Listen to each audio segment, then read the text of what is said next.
All right, so today we're going to look at the cosine rule. So as it said underneath, this one we can use on non-right angle triangles.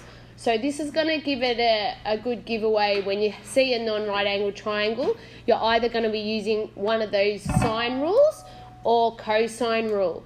So the cosine rule has a couple of different setup. It is the same formula, but it's just rearranged, and we use that formula for the different formulas for different scenarios. So you can see here our triangle is still labelled up the same way as we did for the sine rule. So we labelled the angles, got labelled with a capital letter, so like that, and then the sides got labelled with, labelled with a little letter, or what do you call it, lowercase, sides labelled with lowercase, and and it's opposite the angle, isn't it? So because this is B, capital B, opposite will become little b, the side opposite, it will be little b. Okay, so we've got a couple of formulas here. So I'm just going to highlight these first one. So you see here we've got, it says a squared, b squared, and c squared. So these are the combinations. This is when we're trying to find a side length. Okay, so we could use one of these. And see how it says a squared? We just want to find what a is. So we will, so you might just put, we will use the solve function here. Okay, so we'll use solve function, we'll type out our formula with our substituted values, and we will just, so whatever it is, and we'll just write comma a, because we don't want to know what a squared is, we want to know what a is. Okay, now so that's when we're finding a side length. When we're trying to find a angle, so finding an angle, we may use these ones down here. And remember, we're going to use probably nsolve just to make our life a little bit easier. And obviously we'll copy that in, and whatever we called the angle, so you might call it a capital letter, or we might end up calling it x or whatever, and we'll comma x, okay? So these are the different situations. So you can see with the cosine rule, and you might want to take note, it's when you have, generally you have all the sides, all side lengths are used. So it could be in the question, you might be trying to find out one of the side lengths, but you have the other two as well. So you can see how this one's it'll be a little bit different. So you'll come across scenarios where you can't use the sine rule because you don't have two angles, but you can use this one because you might have all the sides or something like that. Let's give an example a go. So let's have a look here. So it says, find side C correct to 2 decimal places. So I'm just going to label up our triangle first, like we know. So this would be little a, and this would be little b. Now, because I'm going to be using the cosine rule, because we're obviously in the cosine chapter, but if you have a look, we couldn't possibly use the sine rule because we only have one angle, and we can't find out the other two angles there. So we're probably going to use cosine. Now, because the question is side C, what you're going to use is that c squared formula. So there was 3 options back on the other page, and we're going to use the c squared one, which was a squared plus b squared minus 2ab cos capital C. Okay, so I've grabbed that from the page before, and what I'm going to do now is I'm going to substitute those values in.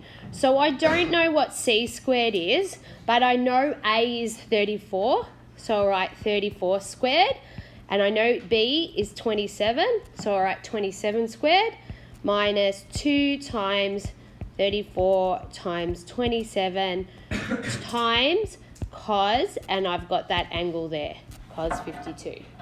Okay, so once I've done that, then we will be able to use the solve function in our calculator and go comma C.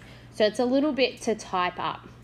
Another way to know that you're using the cosine rule, see how when you've got two side lengths with the angle in between them included, that's a way to know you're using the cosine rule. When you've got two side lengths and the angle in between them, that will be a cosine formula. So let's go have a go on this on our calculator. All right, so we've done this in the calculator here, and you can see solve, so make sure your calculator's on degrees. Now you end up with two answers, but you can see the only difference is one's a negative and one's a positive. We would never have a negative length on a side for a triangle, isn't it? It's going to be an actual length, it's an actual object. So you always pick the positive number. So it says correct to 2 decimal places. So our answer is going to be C equals 26.55. And they didn't give us any units, so I'll just leave it as that. Okay. Okay, so here it says find the largest angle correct to 1 decimal place. So this is where you're going to have to know a little fact about it. The largest angle will be found opposite the largest side. So you might need to write that in there. Will be located opposite the largest side. Okay, so if I have a look here, 6 is my largest size, so they want me to find angle A. So I've got to find angle A. Okay, so we've gone to our formulas, and because we want to find angle A, I'm going to use this formula here that has the A in it. So we could, now you've got to make sure you write out your formula, so just to make sure. So we write that out, then we write in the substitution of what we know.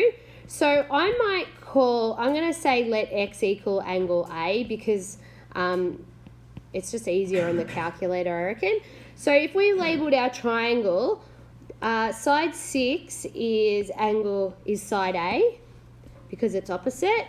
Number 4 is side B, and number 5 is side C. So I would have 4 squared plus 5 squared minus 6 squared over 2 times 4 times 5.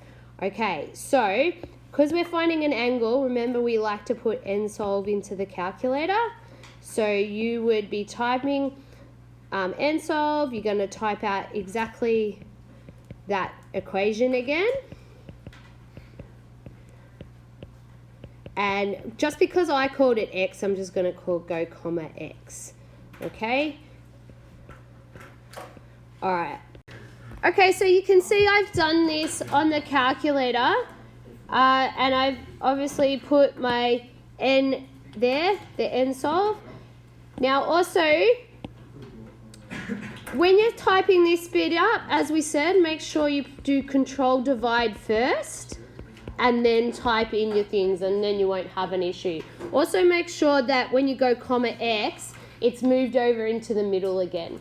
So for this answer, because they've set up here 1 decimal place, and remember we were actually finding angle A, so I'm just going to go back and say now that A is 82.8, and angles are measured in degrees, so I can write 82.8 degrees. Okay, so with this one, a yacht left point A and sailed 15 kilometres. So you can see here that they started at point A. So they draw their compass as a heavy line. I like to tell you to just draw it a little dotted line, because it helps you understand that they didn't really actually travel along that bit. So when it says, and it sailed 15 kilometres east to a point C. So then I like to then say then put a solid line of when you're actually traveling. And then you got to point C. So this diagram that they've done is sort of missing this. So I like to put those little pieces of information in so I can see the compass there. And then it said another yacht also started at point A and sailed 10 kilometres to point B as shown. So it went like this.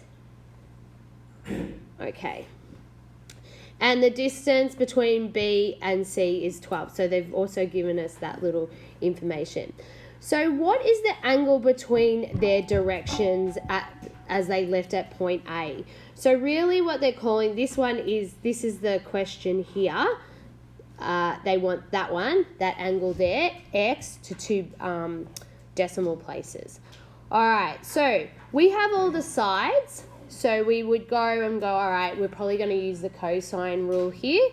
So we're going to write out the formula that we need. So we're using cos A, and we know it's B squared plus C squared minus A squared over 2BC.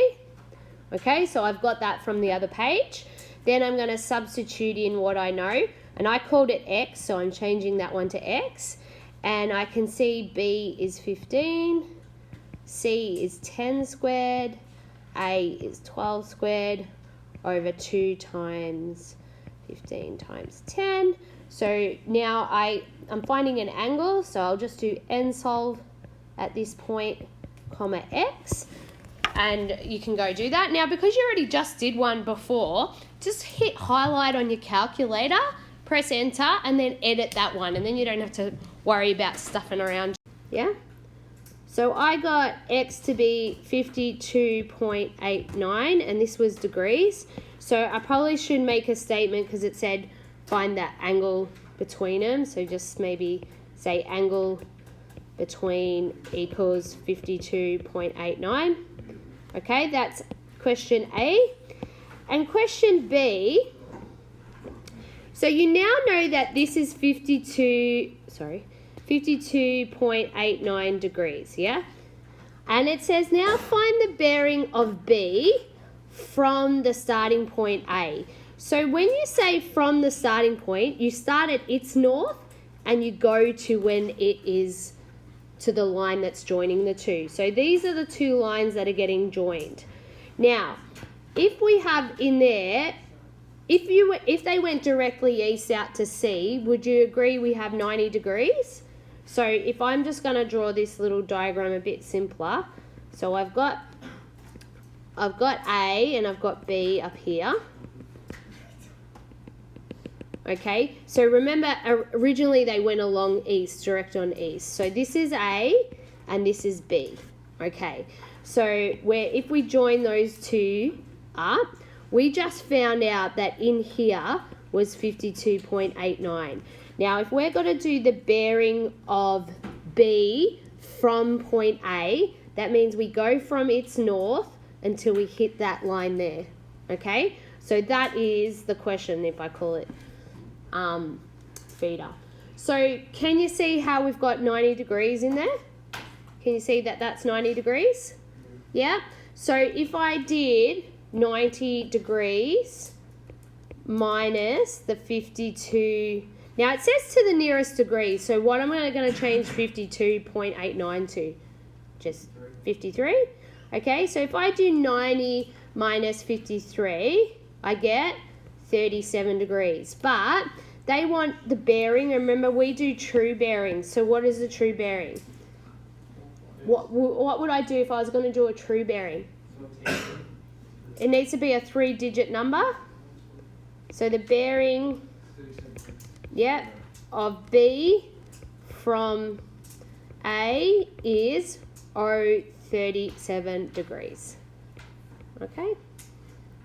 Okay, so a bushwalker left his base camp and walked 10 kilometres in the direction of 70 degrees. So you can see he started here, and this would be, I would normally draw that as a dotted line. And off he went, and he walked 70 degrees, so you can see the 70 in there. Okay, in the direction. His friend also left base camp and walked 8 kilometers in the direction of 120. So you can see here is 120 and there's his friend. So he went out. This is the first guy's out here and the second guy's now out here. And they walked 10 and 8. Now, if it says find the angle between their paths.